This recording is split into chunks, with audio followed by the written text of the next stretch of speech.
चलिए, एक तरफ आप देख रहे हैं हिंडनबर्ग की रिपोर्ट में क्या था और इस रिपोर्ट का असर क्या हुआ, दूसरी ओर कैसे 24 जनवरी से लेकर 1 फरवरी तक लगातार अडानी की दौलत कम होती चली गई। हम इसी पर चर्चा करेंगे कि आखिर हिंडनबर्ग रिपोर्ट की हकीकत क्या है और विपक्ष परेशान क्यों है। पहले ये रिपोर्ट देखिए, फिर चर्चा की शुरुआत। नो प्लीज जाइए अपनी सीट पर। नो, बिना चर्चा के कोई बात नहीं करना। प्लीज जाइए अपने स्थान पर जाइए।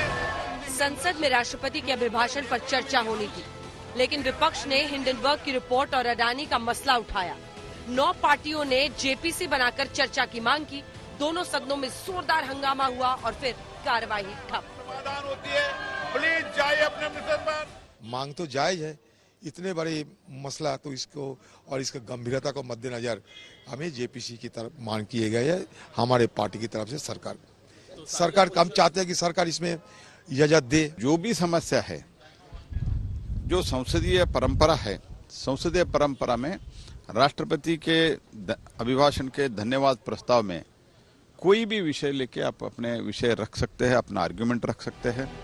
अडानी को लेकर सरकार को घेरने के लिए विपक्ष ने तब से तैयारी कर रखी थी जब से हिंडनबर्ग की रिपोर्ट सामने आई। उसी तैयारी के साथ विपक्ष की 13 पार्टियों ने आज कांग्रेस अध्यक्ष मल्लिकार्जुन खड़गे की अगुवाई में बैठक की। मीटिंग में जेपीसी या सुप्रीम कोर्ट की कमेटी बनाने की मांग रखने की रणनीति तय हुई। सरकार ऐसे कंपनियों को कैसा पैसा दे रही है, क्यों प्रेशराइज करके दिला रही है, हमको समझ में नहीं आ रहा।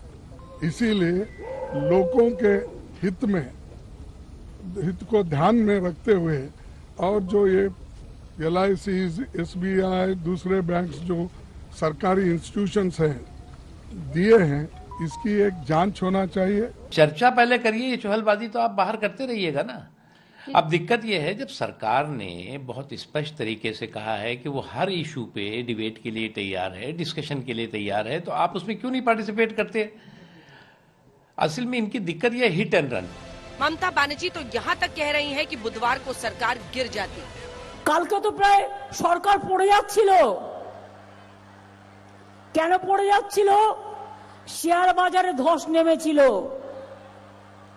এবার কাউকে কাউকে রিকোয়েস্ট করে, আমরা জানি তারা কারা, নামগুলো বলে আর আমি তাদের দুর্বিষহ করতে চাই না। 6 জন 8 জনকে ফোন করে বলেছে কাউকে 20,000 কোটি টাকা দাও। विपक्ष के हंगामे के धारदार होने की वजह के पीछे अडानी समूह का सबसे ताजा फैसला भी है। बुधवार की रात अडानी ग्रुप ने 20,000 करोड़ रुपए के फुली सब्सक्राइब्ड एफपीओ को रद्द कर दिया और निवेशकों का पैसा लौटाने की बात कही। फैसले के बयान में खुद गौतम अडानी सामने आए और नैतिकता की दलील दी। After a fully subscribed FPO, yesterday's decision of his withdrawal would have surprised many. But considering the volatility of the market seen yesterday, our board strongly felt that it would not have been morally correct. Adani के फैसले और दलील के बाद विपक्ष ने 4 गुनी ताकत से सरकार पर चौतरफा हमला किया और LIC से लेकर SBI के ग्राहकों को खतरे में बताया। हम चाह रहे हैं कि एक जॉइंट पार्लियामेंट्री कमेटी का गठन हो। अगर वो नहीं पॉसिबल है तो सुप्रीम कोर्ट के चीफ जस्टिस ऑफ इंडिया के मॉनिटर्ड ये प्रोब हो कि किस तरीके से इतनी खुली छूट दी गई एक ही ग्रुप को कि इन्वेस्टर्स को एकदम उनका कॉन्फिडेंस चकनाचूर कर दें। अगर ये हालात हो गए हैं कि क्रोनी पूंजी के समक्ष सरकार ने आत्मसमर्पण कर दिया है, तो कहाँ का मजबूत प्रधानमंत्री, कैसा प्रधानमंत्री? सारी रवायतों को आपने उनके पांव पे, उनके चरणों पे रख दिया है। कि पूरे देश में जिनके पैसे बैंकों में जमा हैं या LIC की पॉलिसी जिनके पास हैं और अन्य वित्तीय संस्थाओं में पैसे जिनके हैं, उन लोगों में दहशत पैदा हो गई है।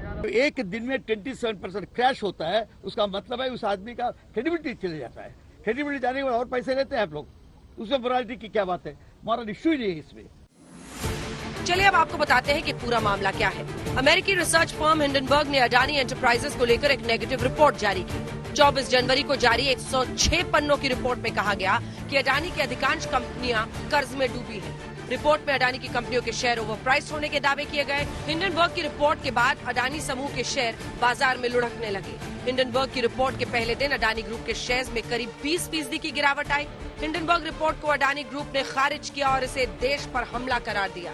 कम होती संपत्ति ने अडानी को अमीर लोगों की लिस्ट में 16 पर ला दिया। सीबीआई कहाँ है, सेबी कहाँ है, ईडी कहाँ है, इनकम टैक्स डिपार्टमेंट, जैसे बाकी फाइनेंशियल करप्शन करके, फाइनेंशियल फ्रॉड करके बाकी लोग भाग गए हिंदुस्तान छोड़ के, विजय माल्या, नीरव मोदी, मेहुल चौकसी, ऐसे ये भी भाग जाएंगे। तो लोगों का क्या होगा? उनके पासपोर्ट जब्त होने चाहिए अडानी के। मोदी जी है बहुत ही मजबूत बंदा, मोदी जी है बहुत ही मजबूत बंदा, और विपक्षी दल दिखाई देता है अंधा। हंगामा करके हाउस से अर्जन करना अच्छी बात नहीं है, और विपक्षी दलों के इस भूमिका का हम विरोध करते हैं। इसमें कोई शक नहीं कि अडानी समूह पर बेहद गंभीर आरोप है।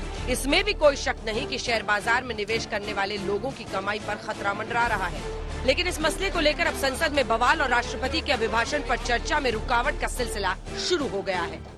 आज तक ब्यूरो।